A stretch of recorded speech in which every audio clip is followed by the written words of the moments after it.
지금 여당 의원님들이 12.3 내란이란 말을 공공연하게 사용하고 있어서 짚고 넘어가겠습니다. 내란이란 모든 국가에서 헌정 질서에 대한 최고 수준의 위협으로 간주되고요. 그 요건이 매우 엄격하게 규정되어 있습니다. 그래서 한국의 경우에 형법 87조에 내란의 목적은 국토 참절 또는 국헌문란 이렇게 목적이 명시되어 있고요. 그 이야기는 뭐냐? 국헌문란 목적의 폭동이라는 좁은 범위 내에서 내란의 내용을 정의를 하고 있습니다. 그러나 여기는 이것이 실제 실행 단계에 이르렀는지 여부가 결정적인 판단 기준입니다. 독일처럼 준비 단계나 추상적 위험이 있을 경우에 처벌하는 경우도 존재하지만 대한민국의 내란죄는 의도, 조직성, 무력 사용, 현실성 등 복합적인 판단 요소가 요구되는 극도로 예외적인 범죄입니다. 민주주의 사회에서 내란죄 적용은 그래서 언제나 신중하고 절제되고 그렇지 않으면 정치적인 도구로 악용될 위험이 매우 많은 죄가 내란죄입니다. 제가 12월 3일 날 비상계엄을 옹호하지는 않습니다. 그렇지만 그 계엄이 내란인지 여부는 현재 법적 책임 여부를 묻는 절차가 진행 중입니다. 이렇게 아직도 심리 중인 사건의 결과가 나오지도 않았는데 공공연하게 그것을 12.3 내란이라고 하고 총장님이 비상계엄이 내란이라고 단정하는 여당 의원 질의에 대해서 동의하는 태도를 보이면 총장님 우리 군이 내란군입니까? 저희 육군이 내란군이라고 이렇게 말씀드린 적은 없습니다. 그러니까요. 12.3 내란이라고 말씀하시면 아직 그것은 내란인지 여부가 판단되지 않았습니다. 아무리 살인사건을 저지른 범죄자도 무죄 추정의 원칙이 있고요. 그래서 5개 혐의로 재판을 받고 있던 대통령도 취임해서 대통령 하고 있지 않습니까? 무죄 추정의 원칙이 있기 때문에 그런데 왜 계엄이 내란입니까? 왜 그런데 그러한 것에 대해서 조사하라고 하는 총장님은 단호하게 아직 결정되지 않은 내란에 대해서 조사를 할 때 아니라고 대답하지 못합니까? 우리 군이 명령에 따른 우리 군이 내란군입니까? 내란군이라고 생각하십니까? 지금 현재 데리고 있는 부하가 내란군입니까? 저희 내란군이라고 표현한 적은 없습니다. 그러니까요. 12.3 내란이라고 언급하고 그거에 대해서 조사하라고 하면 아직 결과가 나오지 않았고 아직 우리 부하는 명령에 복종했기 때문에 그것이 내란이라고 결정이 되면 그때 조사하겠다. 이렇게 하시는 태도가 옳습니다. 아무리 같은 포병 전직 미사일 사령관 출신의 의원님이 질의하셔도 군복을 입은 사람은 아닌 건 아닙니다. 제가 생각할 때. 다음 질의하겠습니다. 지난 7월 25일 날 현 국방부 장관이 취임한 이후에 2달 동안 국군 장병의 사망자 수는 총 14명입니다. 총기 자살 사고가 3건이나 발생했습니다. 국방부에서는 사고 연결고리를 차단하기 위해서 전군 특별 부대 정밀 진단을 지시했죠. 그 정밀 기간 중에 사고가 3건 발생했습니다. 윤일병 사건, 그다음에 이후에도 전군 부대 정밀 진단 실시했습니다. 부대 정밀 진단은 새로운 조치는 아닙니다. 그래서 제대로 하려면 지금처럼 각 군에서 항상 대안을 마련하는 게 중요한 게 아니라 모든 부대가 활동을 잠시 멈추고 실질적으로 진단하고 조치해야만 국민 여러분의 걱정과 우려를 불식할 수 있다고 생각합니다. 그래서 자살 예방 종합 시스템은 식별관리 분리가 핵심인데 자살 우려자를 어떻게 식별하라는가는 구체적인 해결책이 지금 현재는 빠져 있다고 생각합니다. 그래서 모든 사고가 발생하면은 대책은 있지만 절박함이 없습니다. 그래서 제가 한 가지 제안을 드리겠습니다. PPT를 보십시오. 지금 이게 이제 2010년부터 2012년까지 우리가 부대관리주라는 거를 시행했습니다. 부대관리 훈령에 따라서 이거는 사고가 자꾸 생기니까 왜? 사건은 항상 훈련과 휴식의 조화가 이루어지지 않을 때 사고가 납니다. 그래서 훈련을 하고 그다음에 훈련의 전술훈련으로 이어지고 그러고 나서 다시 훈련의 결과 피곤한 장병들에게 휴식을 주고 사고 예방이라든가 병영 신상 결산이라든가 장비 정비, 보급품 확인 또 훈련간에 발생한 비문에 대한 보안 활동 등을 통해서 부대 관리를 했습니다. 그래서 이런 부대 관리주라는 것이고 이름은 똑같지 않아도 되지만 각 군에서 그냥 대책을 산발적으로 하고 부대를 안정시키겠다고 여러 가지 제도를 시행하는 게 오히려 불안할 수 있으니 좀 잠시 스탑 싱킹 잠시 멈추고 부대를 운영하는 것이 어떨까 하는 건의를 드리고요.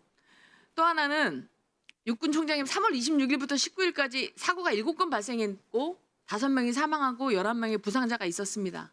여러 가지 어처구니 없는 사고가 발생했습니다. 렌터카에 총기를 내려놓고 간다든지 아니면 훈육장교가 생도들이 근무 수근한 이후에 총기를 임의로 불출해서 자살 사고를 낸다든지 이렇게 사고가 났는데 이 사고는 제가 볼 때는 어떻게 생각하냐면 시스템이 없어서가 아닙니다. 이런 시스템에 대해서 지키지 않는 매너리즘에 빠진 절차가 문제라고 생각합니다. 제도가 없어서 문제되는 게 아니고요. 군이 창설된 이후 사고 날 때마다 얼마나 많은 보안 요소가 있었습니까? 그 보안 요소가 많다 보니 오히려 그거보다는 보안 요소를 다시 만드는 것보다는 보안 요소를 지키는 걸로 돌아가는 게 어떨까. 그래서 매뉴얼을 자꾸 만드는 것보다는 아주 기초적인 매뉴얼을 다시 한번 지키는 그러한 시스템을 갖춰가는 게 어떨까. 총장님. 예, 동의합니다. 근데 저희가 고민하는 것은 그러면 그 매뉴얼을 지킬 수 있는 여건을 위해서 상급제 때 뭘 했냐 질문을 던졌을 때 그 부분이 취하겠다는 겁니다. 네. 그래서 그 부분을 저희가 개선해 나가겠다는 겁니다. 네, 말씀 충분히 이해합니다. 매뉴얼을 너무 많이 만들고 예하부대에서 지켜야 될 게 너무 많지 않습니까? 그러니까 과감하게 없앨 건 없애시고요. 정말 행동으로 움직이는 부대가 할 수 있는 것 그리고 해야 할 것을 명확하고 정리해서 그동안에 하라고 많이 지시한 것들 좀 이번에 없애주시고요. 대대장으로부터 예하부대 행보관까지 할 일을 아주 핵심적인 것만 할 수 있도록 줄여주시는 노력도 오히려 같이 해주십시오. 이상입니다. 예, 잘 알겠습니다. 강 의원님이 뭐 표현의 자유는 있습니다. 제가 내란에 대한 용어를 썼더니 내란이 아니라고 하면서 또 뭐 미사일 사령관 한 사람이 얘기하니까 선배 미사일 사령관 말을 듣고 또 육군 총장은 내란이라는 용어에 동의를 안 하는데 너무나 어처구니 없습니다. 내란은 국헌문란이 돼서 내란인 겁니다. 국헌문란 행위라고 하면은 헌법 또는 법률에 정한 절차에 의하지 아니하고 헌법 또는 법률의 기능을 소멸시키는 것은 국가의 기본 조직을 파괴, 변혁하는 의미고 헌법에 의해서 설치된 국가기관을 강압에 의하여 전복 또는 그 권한 행사를 불가능하게 하는 것을 국헌문란이고 이것은 명백한 내란입니다. 합법적인 비상계엄이라 하더라도 입법부와 사법부를 관장하는 것이 행정부와 사법부를 관장하는 것이지 실제 입법부행 국회를 침탈하는 건 안 됩니다. 불법적으로 돼 있고요. 그리고 선관위도 마찬가지입니다. 불법적으로 헌법기관인 여기를 침탈하는 것은 온 국민이 지켜봤습니다. 이것은 현행범입니다. 그렇기 때문에 헌법재판소에서 윤석열 내란 수개를 파면한 것입니다. 그리고 내란 특검이 이루어지고요. 이것은 명백한 내란입니다. 육군 총장, 이것이 내란이 아니라고요? 내가 조금 전에도 얘기했지 않습니까? 육군 총장의 첫 번째 임무는 육군에서 내란을 척결하고 다시는 이런 역사를 반복하지 않게 하는 건데 거기에 대한 개념이 없어요? 불법적인 비상계엄이지만은 이것은 국회를 침탈했고 선관위를 침탈했고 하기 때문에 명백한 국헌 위반의 내란인 겁니다. 여러분들이 그런 의식을 없으면은 큰일 나는 거예요. 다시 한번 얘기해 보세요. 네, 위원장으로서 이 부분은 좀 정리를 좀 하겠습니다. 우리 지금 저쪽에 와 계신 총장님들은 공직자입니다. 우리 여당 의원들 계시고 야당 의원님들 계십니다. 여당 의원들 내란이라고 충분히 주장할 정치적으로 할 수 있습니다. 또 야당 의원님들 내란이 아니고 불법 계엄이거나 직권남용이라고 주장할 수가 있습니다. 정치적인 거기 때문에 그렇습니다. 헌재에 갔었을 때 내란을 뺐습니다. 자, 그래서 지금 현재 이게 법원에서 재판 중에 있습니다. 아직 법원의 판결이 안 났습니다. 그렇기 때문에 공식적으로 그래서 재판이 진행되고 있는 거예요. 아니, 조용히 하세요. 그러니까 여당은 그걸 주장하라는 거예요. 자, 그래서 지금 왜 없습니까? 그러면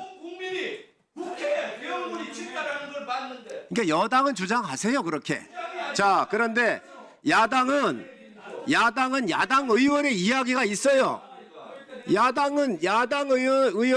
의원이 주장할 수 있는 거를 여당 의원이 그거를 왜 강요를 하는 거예요? 그리고 저기에 앉아 계신 우리 지휘관들은 법원의 판단이 안 났기 때문에 내란이라고 규정해서 다음에 법원의 판단이 내란이 아니라고 나오면 어떡할 거예요, 또. 그렇기 때문에 그에 따른 정확한 중심을 잡고 정확한 판단을 하시기 바랍니다. 모든 게 법원의 판단이 나질 않았어요. 응? 무죄 추재의 원칙이 있잖아요, 다. 그렇기 때문에 지금 그거를 여당 의원들이 얘기하는 것은 그러니까 여당 의원이 주장할 건 주장하라는 거예요. 그러나 저쪽에 앉아 있는 공직자들한테 그걸 강요할 권리는 없는 거예요. 왜 그거를 강요를 합니까? 여러분들이 무슨 권한으로? 야당 의원은 그에 따라서 주장할 수 있는 거예요. 자, 정해를 선포하겠습니다.